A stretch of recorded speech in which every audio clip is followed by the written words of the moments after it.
So,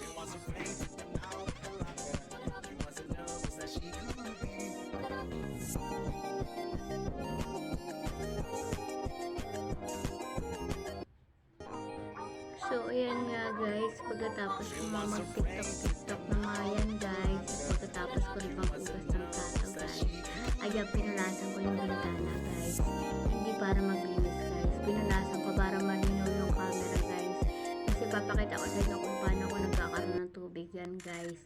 Ayan, bomba-bomba lang guys, ayan, bomba-bomba lang ako guys. Alam mo, nakakatulong din yung bombahan guys sa ating mga babae, kasi tignan nyo guys, so nakakapagpa-sexy yan guys.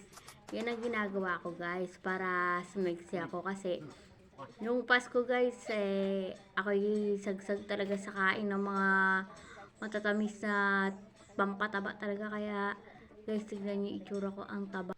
Ayan, kaya nagpapasalamat ako guys sa bomba na yan, dahil sa kanya na pinapawisan ako. Ayan, yung mga pots na mga kinain ko nung last Christmas 2023, bagong taon.